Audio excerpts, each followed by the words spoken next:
Hello, നമുക്കൊന്നൊരു അട ഉണ്ടാക്കിയാലോ? ഇന്ന് ഞാൻ ഉണ്ടാക്കാൻ പോകുന്നത് ഒഴിച്ചടയാണ് കേട്ടോ. നമുക്ക് ഏതായാലും വീഡിയോയിലേക്ക് പോവാം. എല്ലാവർക്കും ഇറ്റ്സ് മി അമരാൻ്റെയുടെ പുതിയൊരു വീഡിയോയിലേക്ക് സ്വാഗതം. ആദ്യം തന്നെ നമ്മൾ അടയ്ക്കുള്ള ഫില്ലിങ്സ് ആണ് ഉണ്ടാക്കുന്നത്. അപ്പോൾ ഞാനൊരു 3 ആണി ശർക്കര എടുത്തിട്ടുണ്ട്. അത് കുറച്ച് വെള്ളം ഒഴിച്ചിട്ട് അതിൻ്റെ ശർക്കര പാവ് ഉണ്ടാക്കാൻ വേണ്ടി വെച്ചിരിക്കുകയാണ്.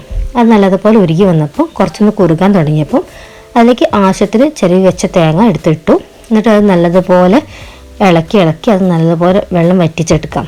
നമ്മൾ സാധാരണ അട ഉണ്ടാക്കുന്ന മാതിരി പൊടി വാട്ടി കുഴച്ച് പരത്തിയെടുക്കുകയല്ല, നമ്മൾ ഒഴിച്ച അടയാണ് ഇന്ന് ഉണ്ടാക്കാൻ പോണത്. അപ്പോൾ എന്താ വെച്ചാൽ അതിൻ്റെ ഉള്ളിൽ വെക്കാൻ പോണ ഫില്ലിങ്സ് എന്ത് ചെയ്യണം, നല്ലതുപോലെ ഡ്രൈ ആയിരിക്കണം. വെള്ളം ഉണ്ടെങ്കിൽ വെള്ളം മാതിരി നിന്നാൽ നമുക്കത് ശരിക്കുള്ള പ്രോപ്പറായിട്ട് ചെയ്യാൻ കഴിയില്ല. അതുകൊണ്ട് ശർക്കരയും തേങ്ങയും നല്ലതുപോലെ എന്ത് ചെയ്യുക, ഡ്രൈ ആക്കി എടുക്കുക. അങ്ങനെ ഏകദേശം ഒന്ന് ഡ്രൈ ആയി തുടങ്ങി വെള്ളമൊക്കെ വറ്റി വരുമ്പോൾ ഞാനിതിൽ നേന്ത്രപ്പഴം അരിഞ്ഞത് ചെറുതായിട്ട് അരിഞ്ഞത് ചേർക്കുന്നുണ്ട്. മക്കൾക്കത് ഇഷ്ടമായതുകൊണ്ട് കുറച്ചൊരു 3 ഏലക്കാൻ്റെ കായ കൂടി പൊടിച്ചത് ചേർക്കുന്നുണ്ട്.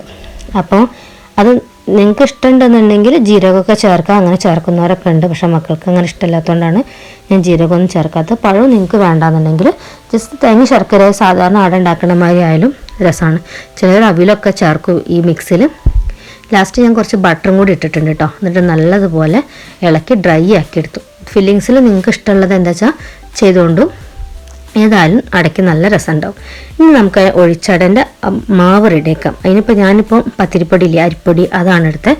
അതിൽ നല്ലതുപോലെ വെള്ളം ഒഴിച്ച്, അല്ല വല്ലാതെ ലൂസ് ആവരുത്, വല്ലാതെ ടൈറ്റ് ആവരുത്. അതായത് നമ്മൾ ഇലയിൽ ഒഴിക്കുമ്പോൾ എന്ത് ചെയ്യണം, പരന്ന് ഒറ്റയ്ക്ക് അങ്ങനെ പരന്ന് പോരും. നമ്മൾ പരത്തുന്ന ആ ഒരു പരുവത്തിൽ അങ്ങനെ മീഡിയം മാവ് റെഡിയാക്കി എടുക്കാം.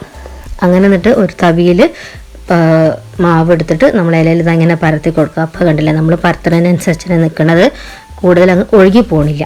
അങ്ങനെ ആ ഒരു പരുവത്തിലാണ് നമ്മൾ മാവ് കലക്കിയെടുക്കേണ്ടത് കേട്ടോ. എന്നിട്ട് അത് അങ്ങനെ പരത്തി എടുത്തിട്ട് അതിലേക്ക് നമ്മൾ നേരത്തെ ഉണ്ടാക്കി വെച്ച ഫില്ലിങ്സ് ഒന്ന് തണുത്തതിന് ശേഷം നമ്മൾ എന്ത് ചെയ്യുക, അതിലേക്ക് നിറച്ച് കൊടുക്കുക.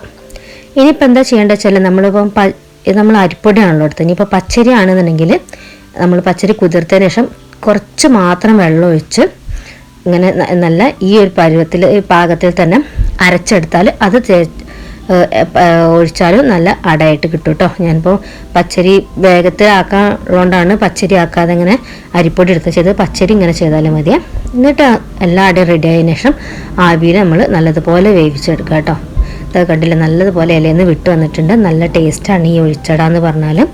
നല്ല രസമാണ്. പക്ഷേ ആദ്യത്തെ മാതിരി നമ്മൾ കുഴച്ച് അങ്ങനെ നിന്ന് നേരം കളയേണ്ട ആവശ്യമില്ല, വേഗത്തിൽ അങ്ങ് റെഡിയാക്കുകയും ചെയ്യാം.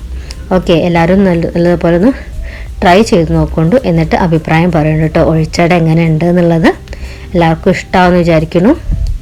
എല്ലാവരും വീഡിയോ മുഴുവൻ കണ്ടിട്ട് അഭിപ്രായങ്ങൾ പറയുക. ഓക്കെ, ഇനി ഞങ്ങളെന്തായാലും ഇതാട കഴിക്കട്ടെ. നിങ്ങളും ചായ അടിച്ചിട്ട് വരും. Okay, by.